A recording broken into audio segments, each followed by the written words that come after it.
Bismillahirrahmanirrahim. Assalamu alaikum. So today we are going to discuss the sixth cranial nerve. अभी हम six cranial nerve को discuss कर रहे हैं, बाकी की 5 हम लोगों ने कर ली हैं ऑलरेडी एंड हम इंशाल्लाह पूरी 12 cranial nerves को डिस्कस कर रहे होंगे.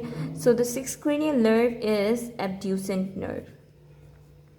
इसमें बहुत छोटी सी है, सिंपल सी है, इसमें ज़्यादा कुछ करने की ज़रूरत नहीं है. सच बहुत ही छोटी सी और बहुत इजी है. हम इसको जल्दी से देख लेते हैं. So this is the abducent nerve, sixth cranial nerve. और ये किस टाइप की नर्व है तो याद रखिएगा ये मोटर नर्व है. तो इसमें हमें सेंसरी की झंझट में तो पढ़ने की ज़रूरत ही नहीं है. सिंपली मोटर है, यानी ब्रेन से मैसेज आ रहा होगा इसके मोटर न्यूक्लियस को, और फिर इसका मोटर न्यूक्लियस जो है फैक्टर को मैसेज देगा ताकि रिस्पॉन्स प्रोड्यूस हो. तो लाइक ऑलवेज हम हमेशा बात करेंगे इसके न्यूक्लियस की. तो क्योंकि यहाँ पे हमने लिखा हुआ है कि ये मोटर है तो इसमें और सिंप्लिसिटी ये आ गई कि इसमें सिर्फ एक ही न्यूक्लियस होता है. यहाँ पे एक सिंपल न्यूक्लियस, एक ही इसके पास मोटर न्यूक्लियस होता है. ठीक है. और ये कहाँ पे प्रेजेंट होता है? वी ऑल नो दैट कि इसकी लोकेशन बहुत इंपॉर्टेंट है. हमें पता होना चाहिए कि इसके न्यूक्लियस कहाँ लाई कर रहा होता है.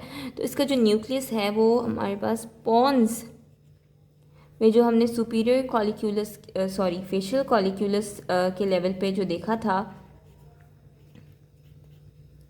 मैं भी आपको बता देती हूँ. पॉन्स में फेशियल कॉलिक्यूलस के लेवल पे हमने जो बात देखी थी कि इफ़ यू रिमेंबर कि हमने बात की थी कि ये समझे पॉन्स का है अगर, ठीक है, यहाँ पे फोर्थ वेंट्रिकल की कैविटी होती है. तो फोर्थ वेंट्रिकल की कैविटी के बराबर में ही हमारे पास एक न्यूक्लियस लाई कर रहा होता है, दैट इज़ एब्ड्यूसेंट न्यूक्लियस. और यहाँ से जो है फेशियल नर्व की जो फेशियल नर्व न्यूक्लियस है वो नर्व देता है, वो जो है उससे उसके इर्द गिर्द कॉइल होकर गुजरती है. तो एक बल्जिंग सा बनाती है जो एक्सटर्नल फीचर में हमें नज़र आता है. और ये जो है जो फेशियल नर्व एब्ड्यूसेंट नर्व के न्यूक्लियस के गिर्द कॉइल करती भी जाती है, ये कहलाता है फेशियल कॉलिक्यूलस. ठीक है. तो फेशियल कॉलिक्यूलस के लेवल पे लाई कर रहा होता है विथ फेशियल नर्व.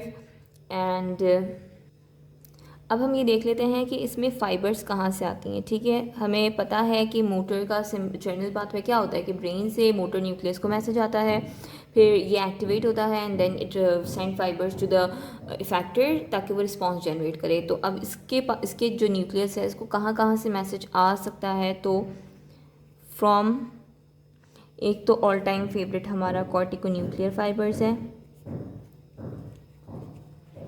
ठीक है. कॉर्टिको न्यूक्लियर फाइबर्स, कॉर्टिको यानी कॉर्टेक्स से, न्यूक्लियर यानी ये जाता है क्रेनियल नर्व की न्यूक्लियस को. Cortico nuclear fibres from cerebral cortex. Then next है हमारे पास एक टेक्टोबल्बर फाइबर्स. ये कहाँ से आई होती है? ये फ्रॉम मिड ब्रेन. जो मिड ब्रेन में हमारे पास टेक्टम होता है वहाँ से आती हैं टेक्टोबल्बर फाइबर्स, मिड ब्रेन. ठीक है. Tecto is from tectum and bulbar is to the cranial nerve. Bulbar use होता है क्रेनियल नर्व की तरफ आ रही है. तो tectobulbar fibres. And we have medial longitudinal fasciculus.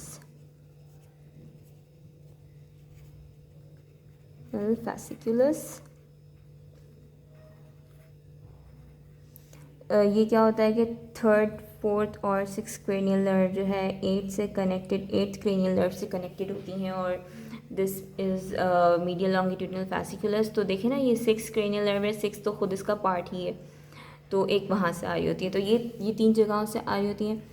अब इन तीनों एरियाज से एब्ड्यूसेंट नर्व की न्यूक्लियाई को मैसेज आता है, देन वो इफेक्टर की तरफ जाता है, अपना फंक्शन प्रोड्यूस करता है. तो अब इसका फंक्शन क्या है ये भी हम देख लेते हैं. जैसा कि हमने पहले देखा था कि ऑक्यूलोमोटर नर्व वो आई के मसल्स को सप्लाई कर रही होती है. तो अब हमने 2 मसल्स को छोड़े थे, एक सुपीरियर ऑब्लिक और लेटरल रेक्टस. तो ये जो लेटरल रेक्टस था उसको ये वाली नर्व एब्ड्यूसेंट नर्व सप्लाई कर रही होती है. Function to lateral rectus muscle of I.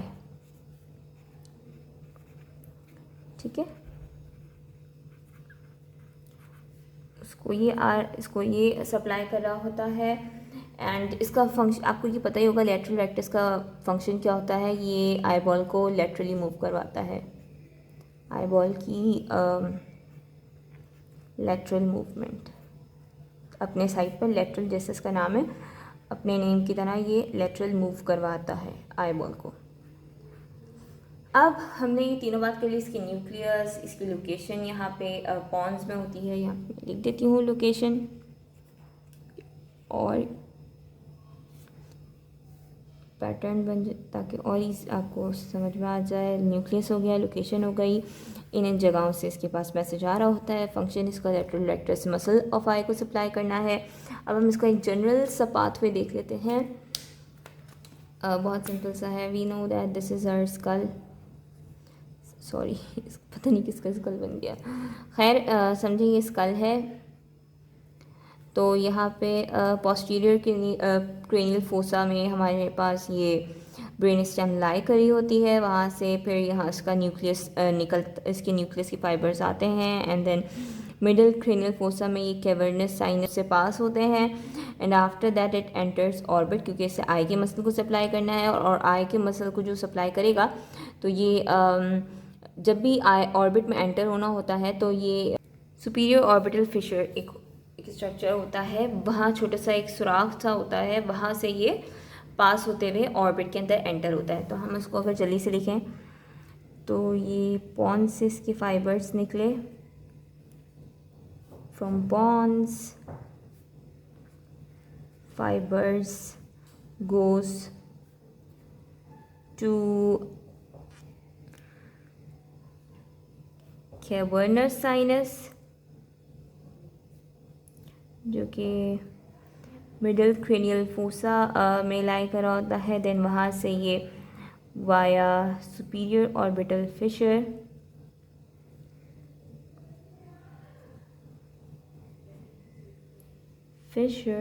it goes to the eye orbit, enters eye orbit and supply lateral rectus muscle। ठीक है, इसका मैंने जर्नल सा पाथवे लिख दिया है ताकि आपको इजीली ये याद रहे। तो क्या हमने बात करी इसका, अब ये क्या करेगा, पॉन्स में इसके न्यूक्लियस है, इसको यहाँ कहीं से भी मैसेज या मीडियल लॉन्गिट्यूडनल फैसिकुलस या टेक्टोबल्बर फाइबर्स या कॉर्टिकोन्यूक्लियर फाइबर्स, यहाँ से इसके पास मैसेज आए, जो कि पॉन्स में इसका न्यूक्लियस लाई कर रहा है, वहाँ पे इसके पास मैसेज आया फेशियल कॉलिक्यूलस के लेवल पे, एंड देन वहाँ से फाइबर्स निकली, ये एक्टिवेट हुआ, देन इसके फाइबर्स निकली, ये पोस्टीरियर क्रेनियल फोसा से मिडिल क्रेनियल फोसा में गई, वहाँ पे कैवर्नस साइनस में लाई करेंगी, फिर वहाँ से it pass to the orbit, it goes towards the orbit, और ऑर्बिट में ये एंटर होती हैं वाया सुपीरियर ऑर्बिटल फिशर, एक छोटा सा सुराख होता है, और फिर ये ऑर्बिट में एंटर होती हैं और आई के मसल को सप्लाई करती हैं। और आई का कौन सा मसल, लेटरल रेक्टस मसल, जो कि आई बॉल को लेटरली मूव करवाता है। This was all about abducens nerve, so it was so simple. Motor है तो सेंसरीज का कॉम्पोनेंट है ही नहीं। So I hope you like the video. Thank you so much. Kindly subscribe the channel if you haven't.